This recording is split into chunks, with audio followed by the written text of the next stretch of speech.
প্রশ্ন। আজকে আমরা জানবো যে পৃথু মহারাজ কীভাবে ভগবত ধামে গেলেন। ইতিমধ্যে আমরা দেখেছি যে ব্রহ্মার পুত্র চতুর্কুমাররা পৃথু মহারাজের সবাই এসছেন এবং তাকে শিখিয়ে গেলেন যে কীভাবে জীবনযাপন করতে হয়, কীভাবে ভোগ কামনা বাসনাকে ত্যাগ করতে হয়, তার থেকে বিজয় পেতে হয়। এবার আমরা দেখব পৃথু মহারাজ তারপরে কী করলেন। তার জীবনের অন্তিম অবস্থায় পৃথু মহারাজ যখন দেখলেন যে তিনি বৃদ্ধ হতে চলেছেন, তখন সেই মহাপুরুষ যিনি সারা পৃথিবীর রাজা ছিলেন, তিনি স্থাবর ও জঙ্গম তার সমস্ত সম্পদ সমস্ত জীবদের মধ্যে বিতরণ করে দিয়েছিলেন। তিনি ধর্মের অনুশাসন অনুসারে সকলের বৃত্তি নির্ধারণ করেছিলেন এবং পরমেশ্বর ভগবানের নির্দেশ পালন করে তার পূর্ণ অনুমতিক্রমে তিনি তার পুত্রদের হস্তে তার কন্যা সদৃশা পৃথিবীর দায়িত্বভার ন্যস্ত করেছিলেন।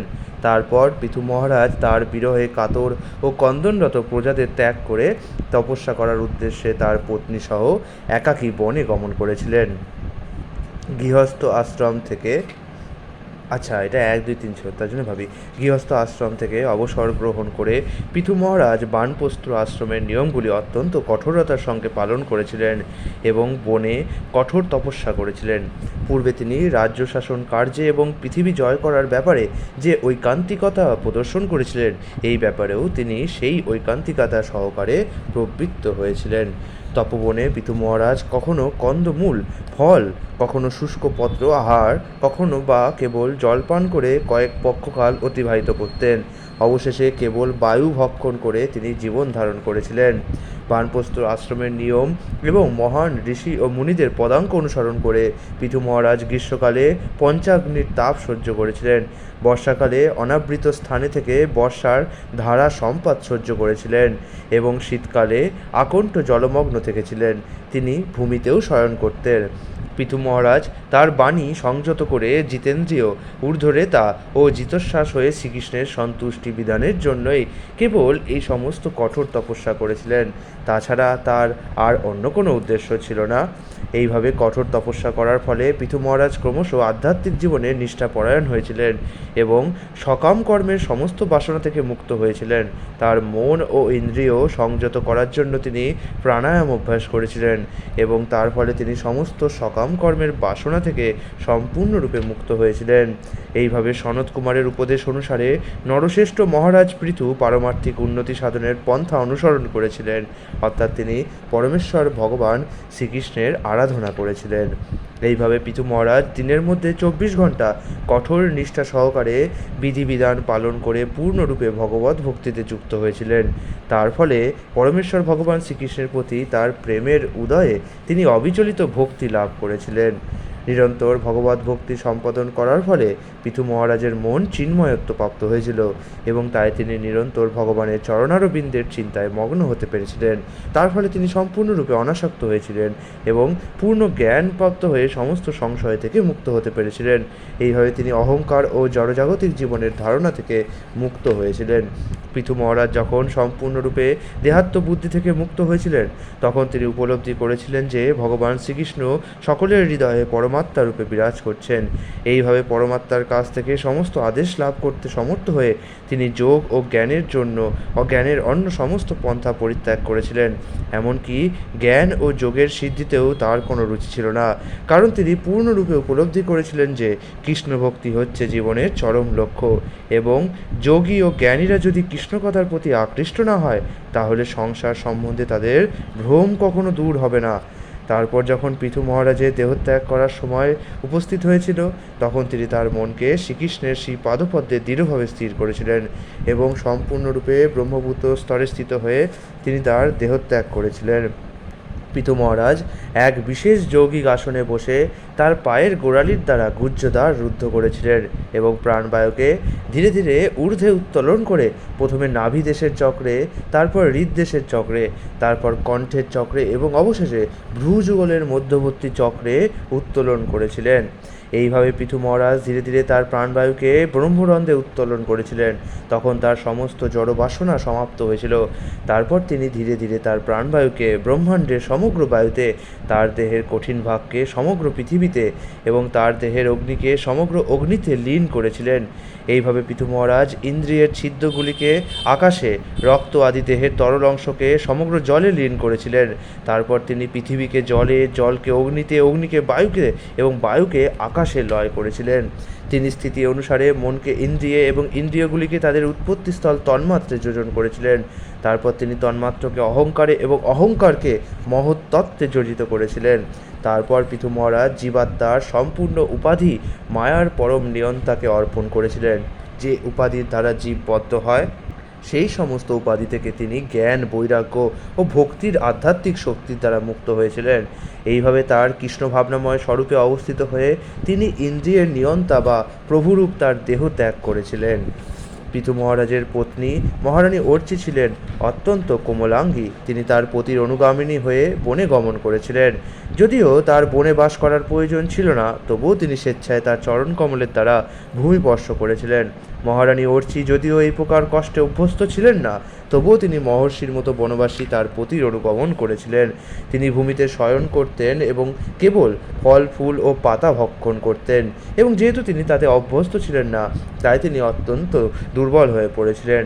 কিন্তু তা সত্ত্বেও তার পতির সেবা করে তিনি যে আনন্দ লাভ করতেন, তার ফলে তার কোনো প্রকার ক্লেশের অনুভূতি হতো না। মহারানী অর্চি যখন দেখলেন যে তার প্রতি, যিনি তার প্রতি এবং সারা পৃথিবীর প্রতি অত্যন্ত দয়ালু ছিলেন, তিনি জীবনের কোনো লক্ষণ প্রদর্শন করছেন না, তখন স্বল্পকাল তিনি বিলাপ করেছিলেন এবং তারপর এক পর্বত শিখরে চিতা রচনা করে তার পতির দেহ স্থাপন করেছিলেন। তারপর মহারানী অন্ত্যেষ্টিক্রিয়ার সমস্ত কর্তব্য সম্পাদন করেছিলেন। নদীর জলে স্নান করে তিনি তার পতির উদ্দেশ্যে জলাঞ্জলি নিবেদন করেছিলেন। তারপর আকাশস্থ দেবতাদের উদ্দেশ্যে প্রণতি নিবেদন করে এবং 3 বার চিতা প্রদক্ষিণ করে তার পতির পাদপদ্ম ধ্যান করতে করতে তিনি চিতাগ্নিতে প্রবেশ করেছিলেন। মহান রাজা পৃথুর পতিব্রতা পত্নী অর্চির এই বীরত্বপূর্ণ কার্য দর্শন করে হাজার হাজার দেবপত্নীরা অত্যন্ত প্রসন্ন হয়ে তাদের পতিগণ সহ রানীর স্তুতি করেছিলেন। সেই সময় দেবতারা মন্দার পর্বতের শিখরে দুন্দুভি বাজিয়েছিলেন এবং তাদের পত্নীরা সেই চিতার ওপর পুষ্পবৃষ্টি করে পরস্পরের মধ্যে এইভাবে বলা বলি করেছিলেন। দেবপত্নীরা বললেন, মহারানী অর্চি ধন্যা, আমরা দেখতে পাচ্ছি যে পৃথিবীর সমস্ত রাজাদের সম্রাট মহারাজ পৃথুর এই পত্নী তার কায়, মন ও বাক্যের দ্বারা তার পতির সেবা করেছেন, ঠিক যেভাবে লক্ষ্মী দেবী যজ্ঞেশ্বর ভগবান বিষ্ণুর সেবা করেন। দেবপত্নীরা আরও বললেন, দেখো কীভাবে সতী অর্চি তার অচিন্ত পুণ্যকর্মের প্রভাবে এখনও তার পতির অনুগমন করে। যতদূর পর্যন্ত আমরা দেখতে পাচ্ছি ঊর্ধ্বগামিনী হচ্ছেন। এই জড়জগতে প্রতিটি মানুষের আয়ু অত্যন্ত অল্প, কিন্তু যারা ভগবানের সেবায় যুক্ত তারা তাদের প্রকৃত আলয় ভগবত ধামে ফিরে যান, কারণ তারা প্রকৃতপক্ষে মুক্তির পথে অবস্থিত। এই প্রকার ব্যক্তিদের কাছে কোনো কিছুই দুর্লভ নয়। যে ব্যক্তি জন্মান্তরে বহু কিচ্ছু সাধনের ফলে এই পৃথিবীতে অল্প বর্গের দাসস্বরূপ মনুষ্য জন্ম লাভ করেও অনিত্য বিষয়ে আসক্ত হয়ে পড়ে, তাকে অবশ্যই আত্মদ্রোহী এবং বঞ্চিত বলে বিবেচনা করতে হবে।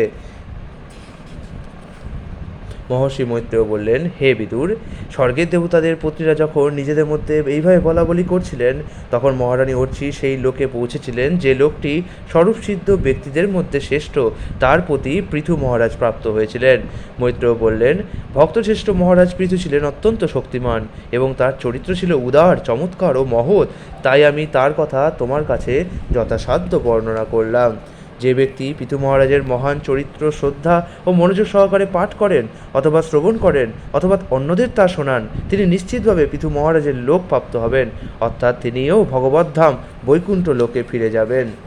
পৃথু মহারাজের চরিত্র শ্রবণ করে ব্রাহ্মণ ব্রহ্মতেজ প্রাপ্ত হন, ক্ষত্রিয় সারা পৃথিবীর রাজা হন, বৈশ্য অন্য বৈশ্য ও পশুদের ওপর প্রভুত্ব লাভ করেন এবং শূদ্র শ্রেষ্ঠ ভক্ত হন। স্ত্রী পুরুষ নির্বিশেষে গভীর শ্রদ্ধা সহকারে পৃথু মহারাজের এই কাহিনী শ্রবণ করলে পুত্রহীন বহু পুত্র লাভ করবেন এবং নির্ধন ব্যক্তি ধনী শ্রেষ্ঠ হবেন। এই বৃত্তান্ত 3 বার শ্রবণ করলে যশহীন ব্যক্তি অত্যন্ত যশস্বী হবেন এবং মূর্খ ব্যক্তি মহাপণ্ডিত হবেন। অর্থাৎ পৃথু মহারাজের বৃত্তান্ত এতই মঙ্গলজনক যে তা সমস্ত অমঙ্গল দূর করে। পৃথু মহারাজের কাহিনী শ্রবণ করে মানুষ মহান হতে পারে, আয়ু বৃদ্ধি করতে পারে, স্বর্গলোকে উন্নীত হতে পারে এবং কলিযুগের কলুষ নাশ করতে পারে। অধিকন্তু ধর্ম, অর্থ, কাম ও মোক্ষের পথেও উন্নতি সাধন করতে পারে।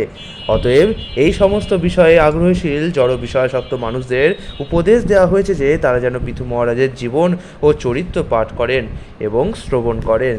শাসন ক্ষমতা ও জয়লাভে ইচ্ছুক কোনো রাজা যদি পিতু মহারাজের কাহিনী 3বার উচ্চারণ করে তার রথে চড়ে যাত্রা করেন, তাহলে তার আদেশে অন্য সমস্ত রাজারা স্বতঃস্ফূর্তভাবে তাকে কর প্রদান করবেন।